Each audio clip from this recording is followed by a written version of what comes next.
Welcome back to the 9 p.m. edition of the Urban Debate. Now we are going to put the focus on a report by Oxfam India on rising inequality in India and across the world.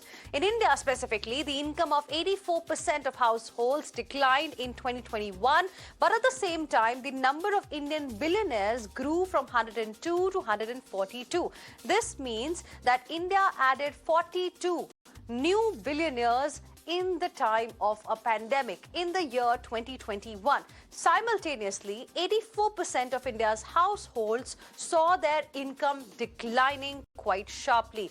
Wealth of India's 10 richest is enough to fund the education of our children for 25 long years. These are some of the findings of this very, very crucial report. And what is more alarming, viewers, is the fact that the report also reveals the stark reality of inequality contributing to the death of at least 21,000 people every single day, or one person every 4 seconds. To understand more about this report and what this really means, I have with me the CEO of Oxfam India, Amitabh Behar. Thank you very much, Mr. Amitabh, for speaking with us here on Mirror Now on Urban Debate this evening. According to your report, India has added 40 billionaires last year. The number has gone up to 142, and your report has found that despite the pandemic, the billionaires became richer. But at the same time, 4.6 crore Indians are estimated to have fallen to extreme poverty. These are shocking numbers that we are looking at. Can you tell us what exactly did you find? So thank you, Hina, for inviting me. And absolutely, this is part of the global trend. Globally, the top 10 richest people doubled their wealth, but 99% of people globally had a decline in their income. And in India, as you said, it is a very, very depressing scenario.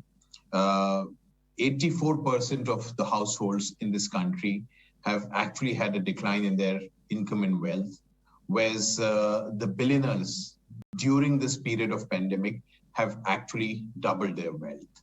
And as you said, there are several studies. The most conservative estimate says that almost 4.6 crore people would be sliding into extreme poverty. So this is the kind of stark, obscene inequality we see, that on the one hand, you add 42 billionaires to the list of billionaires in this country. They double their combined wealth during that March 20 to November 21 period. And that's the time where you see people actually getting pushed into poverty. So stark, obscene inequality. So you're calling it obscene inequality. Are you trying to suggest that the pandemic has actually widened further the gap between the rich and the poor? Has the situation actually gone from bad to worse now? I would completely agree with this analysis that there's been a trend of growing inequality, and our inequality report every year points out to the gap between the top 1% and particularly the bottom 50%. But this year it's exploded. And as I said, it's visible just in terms of the numbers that the billionaires actually have not added few percent to their wealth. They have doubled their wealth. Whereas you're now seeing a reversal of the trend where people were coming out of poverty, where you're seeing people sliding down to poverty. So the pandemic, as we know, has hit the entire economy in many, many ways. And that's very evident for the poor, for the vulnerable, for the middle classes. As our data says that 84% of the households have actually had a decline in their income. But at the absolute top, people have made loads and loads of money. So that's really the irony of this pandemic, that inequality has further grown. And I would say it's reached absolutely obscene levels.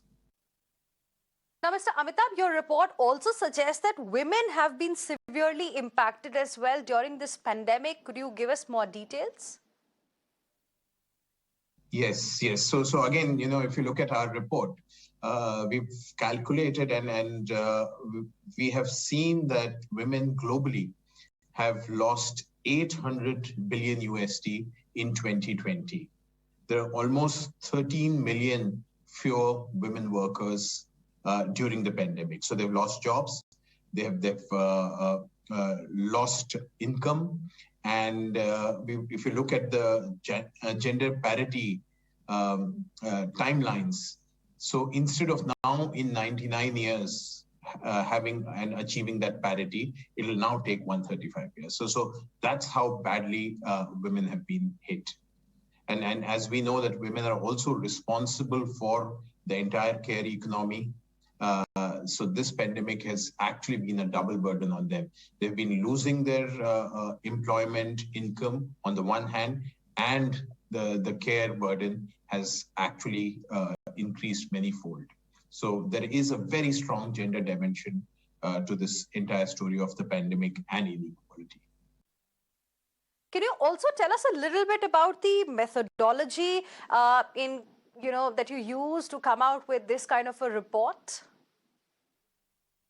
Sure. So in terms of methodology, we are essentially taking the data from very credible sources like Credit Suisse, the Pew Research, Azim Premji University, the UN. So the numbers that I'm talking of 4.6 crore people sliding into poverty is a Azim Premji University study. It's been backed by the UN, which actually says that half of the new global poor are coming from India.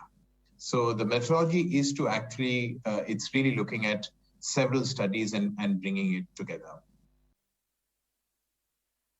In your report, Mr. Amitabh, you've also suggested that inequality is actually a result of an economic system rigged in favor of super rich over the poor. So are you suggesting that the economic growth so far has not been inclusive because of our policy framework? So,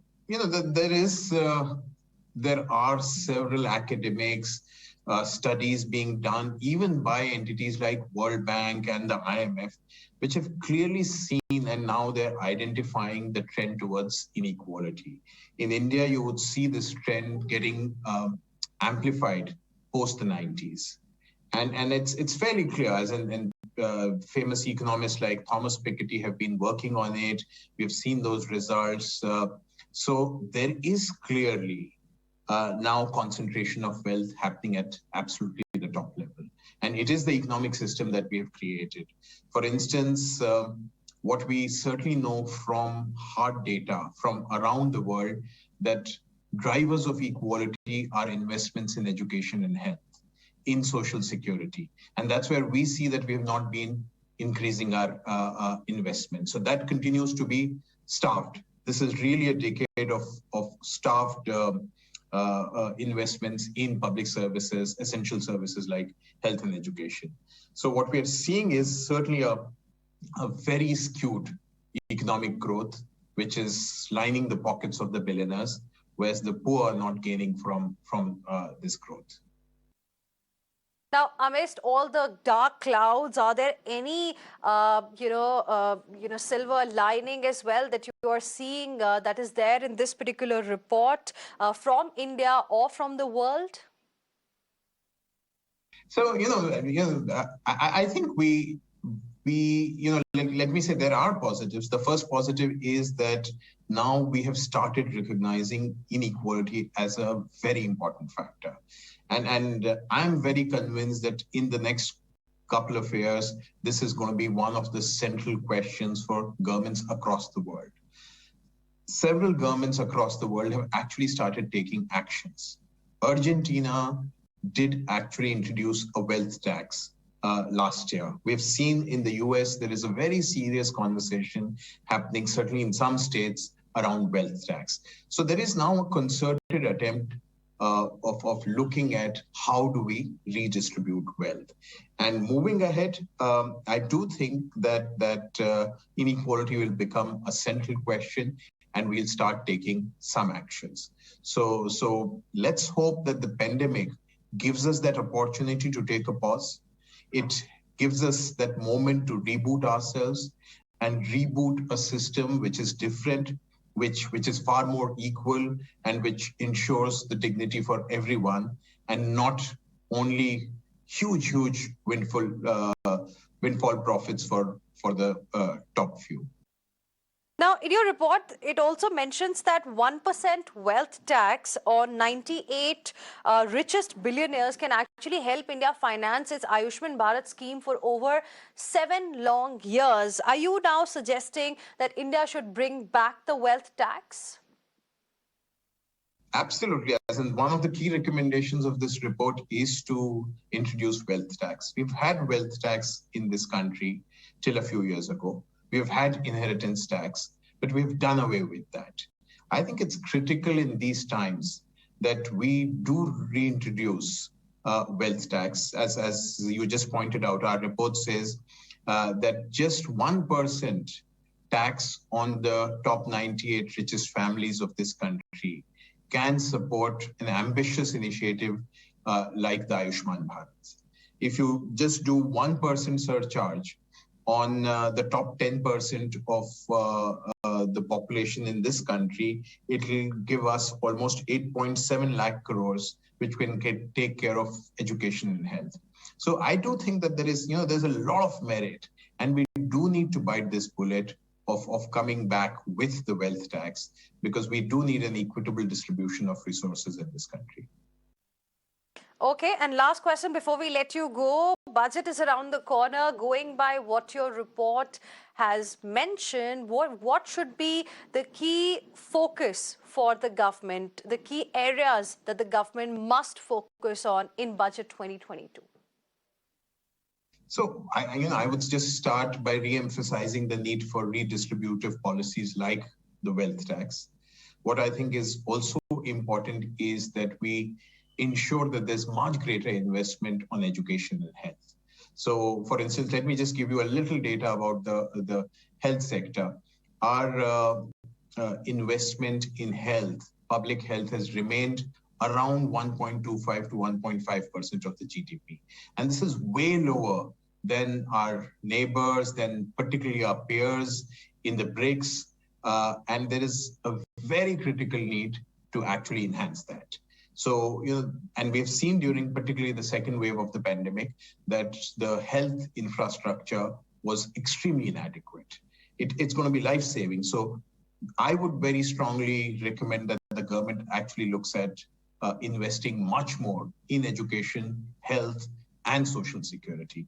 And if it can, on top of it, also look at a scheme like the National Rural Employment Guarantee Act for the urban sector, that will also be very, very helpful. So what we actually need is a budget which is particularly partial to the social sector, which is particularly looking at the interest of the poor and vulnerable of this country.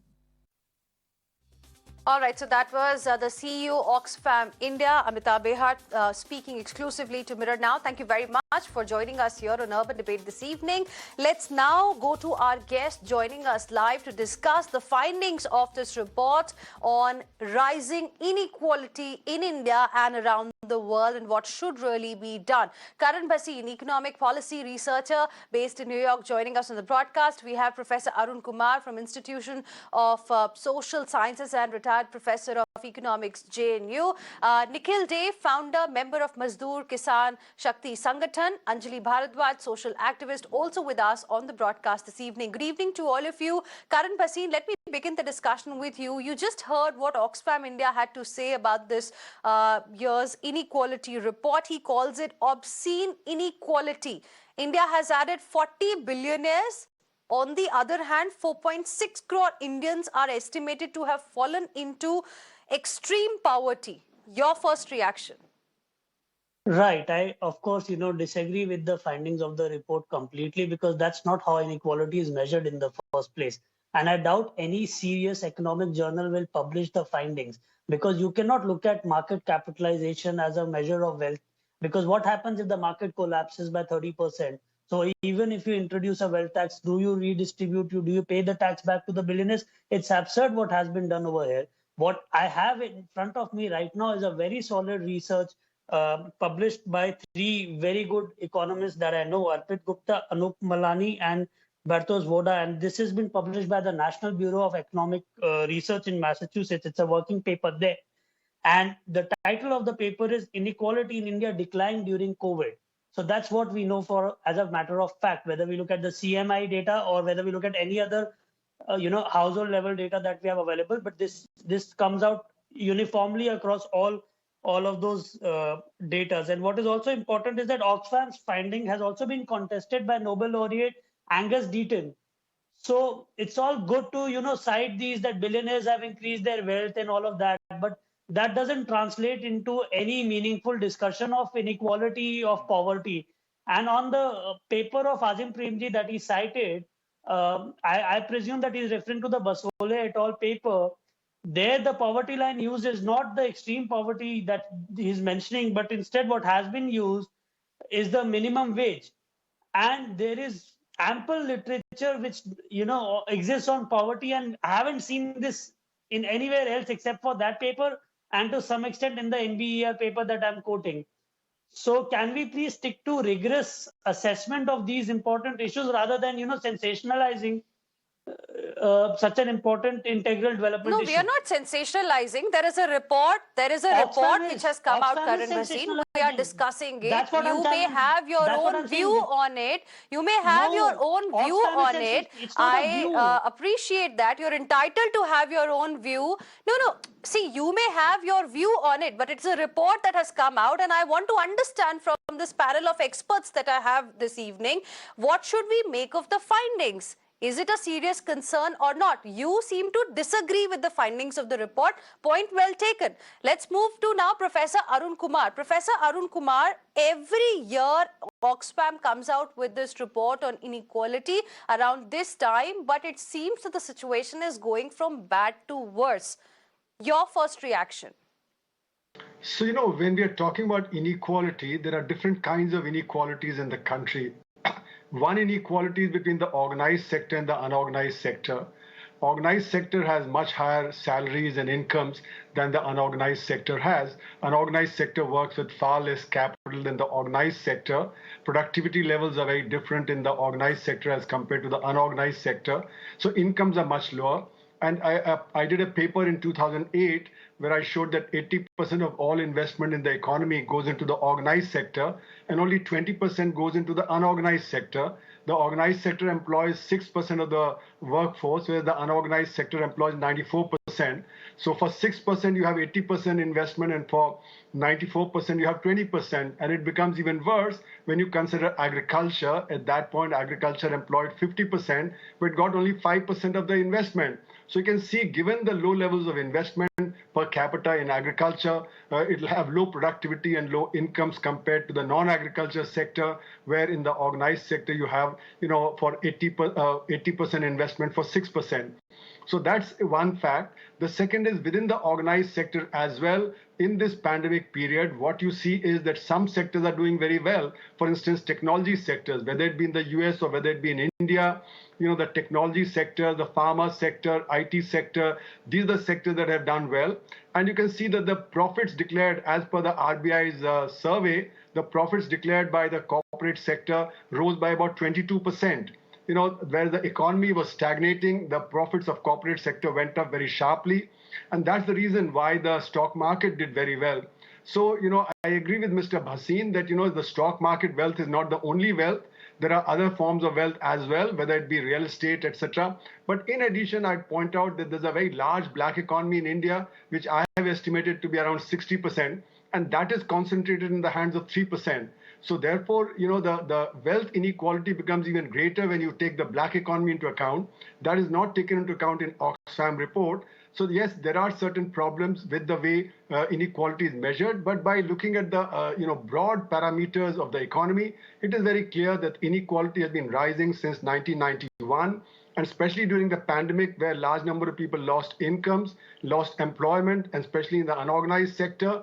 Therefore, the gap between the unorganized and the organized increased, and within the organized sector, between those sectors that were doing well, and the other sectors like say textile and leather goods, which are the mass demand market, there the incomes drop. Right. The reason being that there with the unorganized sector 94% falling into unemployment, etc., the demand for mass market declined, and therefore those sectors have not done so well. So in other words, there's a split in the organized sector, there's a split between the organized and unorganized sector, and therefore the inequalities have risen in the economy. Inequalities have risen in the economy, started rising from 1991. Nikhil Dey, your opening comments on the findings of this report. Do you also see this as an unreliable report? It's not unreliable at all. I mean, the whole country keeps watching their headlines around the stock market. Stock market wealth is one version of wealth. And certainly, of course, everyone is not going to sell off their stock market shares today, but it's a reflection of what is actually happening in those companies. Now, what about the 4.6 crore people who have fallen into extreme poverty? Is that also a stock market indicator? I'd like to ask Mr. Bhasin. And the fact that, again, this report mentions the stark contrast. Anyone, it's clear for anyone to see. I don't care who the researchers are who are saying that inequality has fallen. It is so amply clear in the last 2 years that those who are on the poorer side, those who were working in the unorganized sector, where they were thrown out of their jobs and still remain out of their jobs, where unemployment went through the roof, where people turn to, and where people like us work with things like NREGA. If it had not been for NREGA and the right to food, which are just really minimal basic things, the Right to Food Act, people would have died. And it does say the report is inequality kills, and it does in fact kill. And from last year's, when we had one version of lockdowns and COVID, to this year they have cut the budget of health by 10%. They have cut the budget of NREGA by almost 30%, and in dribs and drabs, they're increasing it. 21 states are in a negative balance where people are working and not being paid on time. And you have that kind of situation. And the right to food from 2011 till 2021, you are not making sure that those whose population has increased, even they will get that cheap rations. So we have a situation of killing people, literally killing people. And if we think that this gross I completely agree that whatever you may look at one indicator or the other, there is no question that those who are more affluent, that top 1% has made money right across the world. They know what to invest in. They are able to make it, and they do not care about the rest. And in fact, those of us, most of us who speak English, who and can work from home, who are in this kind of situation, are just not aware of, if we live in the same country, what kinds of things we need to do to actually make sure that inequality decreases, instead of making some reports or some kinds of research that just doesn't make sense. It is absolutely clear that the people at the bottom have turned to NREGA, for instance, and are not getting work and not getting employment under NREGA because there is a shortage in the budget. They do need food and they're not getting that. They do need health and they are not getting that. They do need social sector spending, which has come down in the budget, which is pointed out in this report, which is also, at this time, all countries around the world have increased. All countries, capitalist countries, and our country is decreasing social sector expenditure. How do we expect to keep our country in, and what is our great, and we have got many reports are talking about 50 more billionaires. Is that our great thing? Is that our superpower indicator, that we have 40 billionaires? Is that our indication of a good economy or reducing inequality? So this is okay. Important gross, points. Important but points. It is worse than that. Okay. Quick response, Karan Bhasin, then I'll go across to Anjali.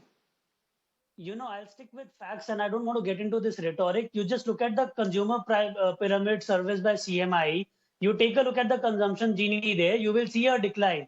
So you can talk, and by the way, this is a household survey. So this is not organized versus unorganized sector. This is how these calculations are done, and this is what the data is showing. So you may want to harp around because of your political beliefs or whatever, but fact is that inequality declined during the pandemic in India. And that's what the data is showing. That's what CMI is showing. That's exactly the data which also shows that people fell into poverty that you're People have citing. So lost jobs. how is it that you're That is what comfortable? CMI's data has shown, Karan Bhasin. People have lost Right, jobs. but this We're is the talking same about data. an This is the urban same. Narega kind of a setup because people have Hold lost on. jobs. People have Hina, lost you have jobs. to So look how at are you Hina, saying? let me How either are you you let me saying speak. that the Either inequality you let level me has speak. actually not declined? Either you let me speak. Let me speak. I can show I can show it on my screen. I'll put it on my Twitter timeline. You go read the paper. This is the CMI data. Look at all the numbers. You download the data and do the calculation yourself. Who's saying that you shouldn't do it? But this is what the facts are.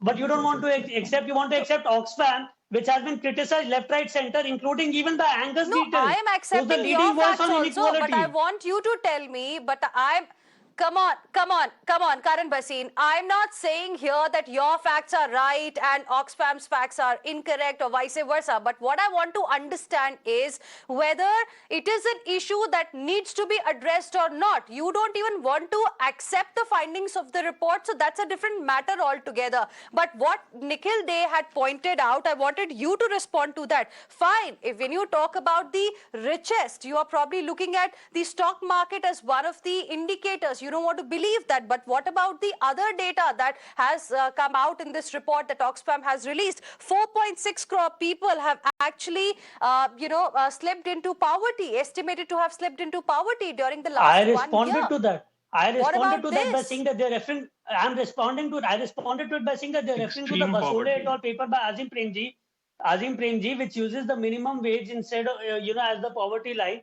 In fact, if you want to have a discussion on this, in about 2 weeks' time, we are going to publish our paper on this particular issue. So, the numbers so are you're over-exaggerating poverty by any stretch of the you are imagination. saying, Karan Bhasin, help me understand. Help me understand, please. You're saying that 4.6 crore Indians have not fallen into extreme poverty in the last 1 year. Pandemic hasn't impacted their lives. Yes, That's what you're saying. And we can have a detailed Okay. and we can have a detailed discussion. So that's what you believe. in about a week's time. That's what you believe. Okay, based on the I appreciate your point of view. But it's Now, important Professor. to clarify here. Okay, Professor Arun Kumar. Based on the Professor Arun Kumar. Mixed. I got your point. You're saying you believe you're of the opinion that these have not fallen into extreme poverty. Mixed recall period. Wait, this is important to clarify. This is based on the mixed recall period, not the uniform recall period. You should come and visit us. That's the distinction that we have to make. Okay. So you believe these many people have not fallen into extreme poverty. That's your point of view. We accept it. Anjali Bharadwaj, your opening comments on what the data has suggested, what this report has suggested. In fact, one point says that wealth of 10 richest Indians at this point in time is enough to fund education of the children of our country for the next 25 years.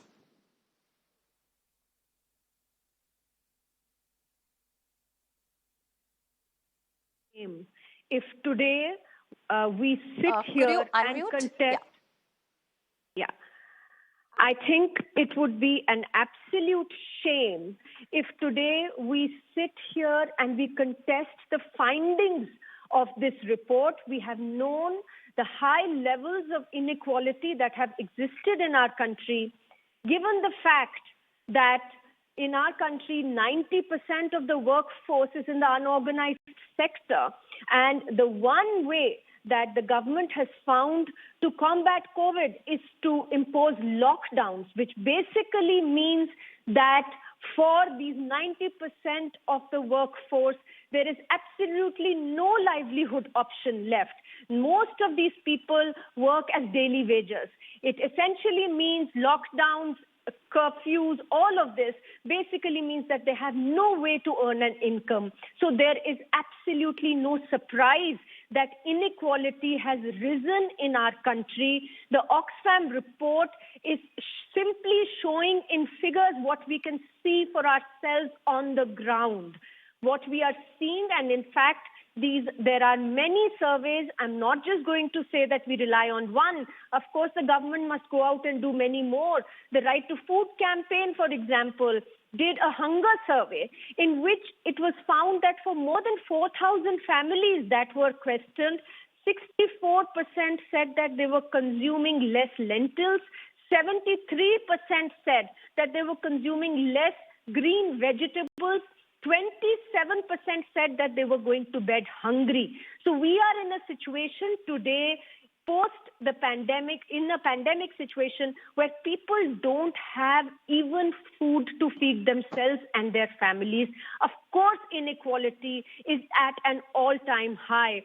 We are seeing a situation on the top of it where government policies, taxation systems are being totally perverse. We have a situation where the prices of petrol and diesel, which have a cascading impact on the price of essential goods, is going on increasing through the roof. People are today not being able to pay even for their basic essential services and goods that they need. So in that sort of a situation, it's not at all surprising that we have these sort of findings. We needed proper kind of progressive taxation on income. The highest, the super rich needed to be taxed. We don't have a wealth tax. We don't have a property tax. And we have a situation today where the poorest their pockets are being taxed through these increased taxation on petrol and diesel. We have a situation where the public health system collapses and hospitals get overwhelmed. In the second wave, we saw how so many families fell into the debt trap because they just couldn't afford the essential drugs and oxygen and had to go out and spend lakhs of rupees because there was nothing available in the government hospitals. And if we talk about education inequality, to go to online education in a country like ours, where people are not able to afford 2 square meals, how do we expect inequality not to rise? The inequality in the classroom, in the education system, where there are a handful of children in the country who can afford laptops and cell phones, but what about the other children who can't go to school, can't attend classes because they don't have a cell phone or a laptop at home? They are not even getting their midday meals. So I think that it's absolutely illogical to talk about veracity of reports on inequality. What we need to do and what the government needs to do is to immediately start addressing the problem. Employment guarantee has to be the top priority, both in the urban and in the rural areas. Food security has to be absolutely important. It has to be addressed. We have granaries that are overflowing, and yet governments are not giving a grain to people who don't have ration cards, and the migrant workers and the unorganized sector workers who don't have ration cards. We have PDS and if we will not acknowledge that, there is a problem, how can we solve the issue? Karan Bhasin, 1 second. Karan Bhasin, you hear my question first, please. Karan Bhasin, you were referring to, you don't want to believe what Oxfam has said in its report. You were referring to CMIE data. CMIE had said that 10 million jobs were lost during the second wave of COVID. CMIE in its data had said 97% households' income had declined. Apart from this, in last year, the latest data that we have is for December 2021. At that time, the unemployment rate was close to 8%. Yet you say that what is being mentioned in this report is something that is not true. And COVID has not really made the poor country in this pandemic poorer. No, answer my question. Answer my question. You have asked a question. You have asked a question. Now have the patience to listen. Otherwise, I might as well just, use my time elsewhere. But the point here being is that I've tagged you on a tweet where I've, mentioned where the CMI data is analyzed. You can take a look there. And what you're talking about, a temporary decline in income, you need to understand the lockdown economics. When there were any lockdown or when there was severity of the second wave, the loss of income was temporary. It wasn't a permanent income loss. This is the distinction that you need to understand. This is the nature of the pandemic-induced economic shock. What are you talking about? 97% households' income decline. You don't want to consider the data that doesn't suit you. How convenient is this? Professor Arun Kumar wants. Professor Arun Kumar. Okay, 7.1%, Karan, is the unemployment rate for December 2021, according to CMIE. Right.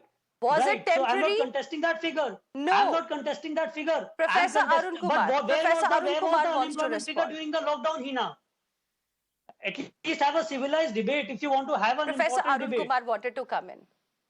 So, Hina, one You thing don't we want to must believe. understand. You don't want to believe what the data is suggesting. So what else can I do? I I'm have asking you cited you. questions. You I've are cited you going on to a another tweet. data point. I'm You don't citing want to you. respond to the You don't direct want to question believe that it. I'm It's your asking. problem. You only I'm want to responding to you on a focus on the direct data question. that you have that shows that everything is good in this country. That's the Hina, only come data on. you want to rely Inequality. on. You Okay, don't even okay. want to Answer this. acknowledge Answer if there this. is some problem or not. How is inequality mentioned? No, How is I'm not here inequality to mentioned? answer your questions, Does Karan. any of the I'm not panelists, here to answer your any of the questions. panelists except for I'm Arun not Kumar here to know how answer your inequality is mentioned? questions. I'm here to मतलब moderate कुछ a भी debate cherry on pick a करके very, you very serious matter, Karan.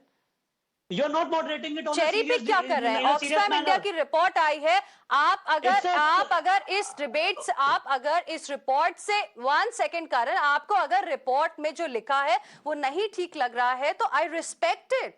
I have no problems with it. I am not saying anything to you. I am okay with it. But since you pointed out CMI's data, I also pointed out CMI's data for you, which is telling us how the situation was during the second wave last year. But you don't want to respond to that point. No, I'm accepting it, Hina. I'm accepting When it. did I say that you believe in what this Oxfam report is saying? I accepted it. ठीक है, आपको नहीं ठीक लग रहा है. I accept it. You are entitled to have an opinion. Please, come on. Come on, Karan. Now you're taking it to another level. I am having a civil debate here. Come on, please. How is it? Professor Arun Kumar wants to. Professor Arun Kumar wants to come in. Okay, come on, Karan. Now it's unnecessary, honestly. Professor Arun Kumar, please. So, our other panelists, have pointed out the various ways in which we can think about inequality and what's happening on the ground. It all depends on the way you collect data. So data can also have various problems, but picture on the ground is very, very important. So I'll present some other alternate facts as well, apart from what Anjali and Nikhil have pointed out. For instance, the income of the country has dropped last year and is again likely to drop this year. And in this, the unorganized sector data just does not come in because the unorganized sector data is collected only once in 5 years.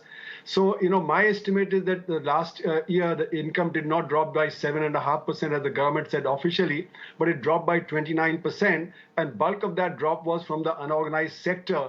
So that also shows this year, if you look at the data in the Q2, you find that the corporate sector profits have grown by 22%.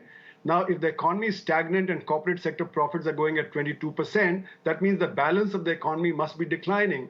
That again points to rising inequality in the economy. So there are various ways in which we can look at it. Then income inequality is typically much higher than the consumption inequality because, for instance, the poor people don't save. They actually not able to feed themselves. So there's no question of saving. But the well-off sections save. So therefore, income inequality is always going to be much higher, and the wealth inequality is going to be even higher than that because wealth is an accumulation of savings over the years. So typically what you'll find is wealth inequality is much greater than income inequality, and income inequality is much greater than what the consumption inequality is in the economy. And what the Oxfam report is talking about is the wealth inequality. So I agree that measuring wealth is difficult, but whatever data they have on the basis of that, they've shown that the wealth inequality has increased. Now, some may disagree with that, but all the ground reports suggest that inequality is increased. Also, if you look at the data on consumption, the consumer surveys show, the RBI's consumer survey shows that consumption, confidence is down from 105 pre-pandemic to 55 now. That means consumption has not revived. Also, the capacity utilization in the industry has remained at below 70%. Whereas what you require for further investment is capacity utilization to rise. If consumption does not revive, then investment doesn't revive. If investment doesn't revive, then growth doesn't revive. And that's why, the official data on growth is incorrect. And I find that the actual growth is much less than what the official data says. So if you divide that by per capita, if you divide that by the inflation, then what you find is the actual per capita income of average person is declining. Now, on the one hand, you have the average income of the well-off sections rising. the top 1%, especially the 0.1% that controls the corporate sector, their wealth has increased dramatically because of the stock market rise. So therefore, their wealth is rising. That means the others' wealth must be decreasing because the per capita income has declined, the wealth growth has declined as a result of that, and therefore everything is pointing to a massive increase in wealth disparities. It's also pointing to a massive increase in income disparities because the per capita income is stagnant, but the corporate sector is doing very well. And as I said, certain sectors in the corporate sector are doing exceedingly well, whether they be technology stocks, IT sector, or pharma sector, So or the FMCG question, sector. Nikhil Day, now is, should India bring back the wealth tax as being recommended by Oxfam as well? Of course, without question. And I think it's something that should not be opposed. If it is gross, it is criminal, it is resulting in killing people if we do not say that there needs to be some redistribution of wealth. That wealth tax absolutely should be brought down. During a COVID, we should have had a situation where voluntarily in the corporate sector would have said that instead of actually saying that they want more and more profits, there is no, you have to be blind to not think that the lowest lot of your people are doing so much worse that they are coming closer to not being able to survive at all, that they were the backbone of this economy, and that is itself being destroyed in that whole unorganized sector. And of course, you should not only have wealth tax, you should have many, many measures that ensure, which this report points out and which Mr. Bhasin is not even looking at, that our social sector expenditure is pathetic to begin with. It's got worse in the pandemic. No other country in the world has done that. What we have done, that we've cut down on health, we've cut down on education, we've cut down on NREGA in this last year by 30%, and we are giving it in dribs and drabs. And the food that we are supposed to do by law, that we are saying that from 2011 to 2021, even just keeping pace with population increase, we are not doing that. So what are our policies? And we are giving our budget. Yes, we have increased DA increases of government servants by 25%. We are giving them a bonus, and NREGA workers got 1 rupee more to deal with this whole inflation. So these are the kinds of policies that we have. Of course, we must have a wealth tax. Of course, we must have redistribution. And of course, we must have a rural employment and an urban employment guarantee act. And we must give more wages there so that there can be more consumption amongst those people and can return to their jobs. These are simple, straightforward. Of course, we must have a public health system that gives equal access of health to all. People who are getting ill in this period are actually going absolutely into extreme poverty and are dying. And are dying because they cannot get help. They cannot get help. Okay, Professor Arun Kumar also wants to make a point, but before that, Anjali, quickly to you first. Yes, sir. 10 seconds. Yes, go ahead. Yeah, so, the rich in the US have been demanding since 2012 that they should be taxed more because, as Warren Buffett said, that his secretary pays a higher rate of tax than he does. And therefore, he was supported by the rich in the US, Italy, Germany, and France. And the Indian rich have not supported that. And recently, again, 2 years back, Warren Buffett again said that, the rich have to be taxed more. Now, that can be through income taxation, wealth taxation, gift taxation, and estate duty. All these things have to be combined together to be able to tax more. And that would give enough resources to have a higher expenditure on education, on health, etc., as the Oxfam report says. And these are things that we have been talking about in the Indian economy for the last 35 years.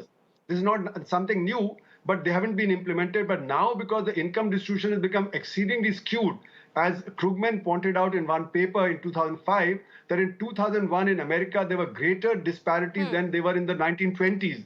So disparities have increased globally in India and elsewhere, and these need to be tackled. Otherwise, what happens is that the demand is not adequate, and therefore the economy slows down, as has been happening before the pandemic. For 8 quarters, the rate of growth of the economy was declining from 8% to 3.1%, and that is because of lack of demand, because the unorganized sector is suffering, inequalities are rising. So we need to tackle that to speed up our growth and to give benefits to the poor people.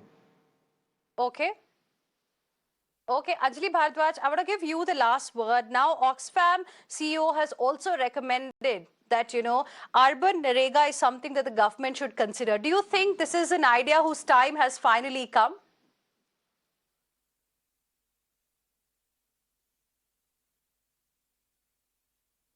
Yes, it is. It is an idea whose time It is an idea for which the time has come.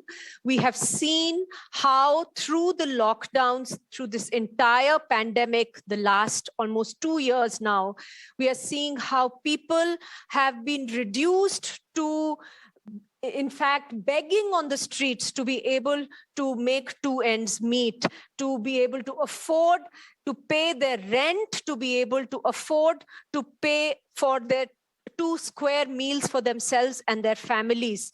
I think it is very, very unfortunate that anytime there is a report, the findings of which do not suit the dispensation, there is an attempt to deny the findings of that report and to say that the findings are not robust. What we need to do is to put in place measures to actually combat the problem that the country and the people of this country are facing.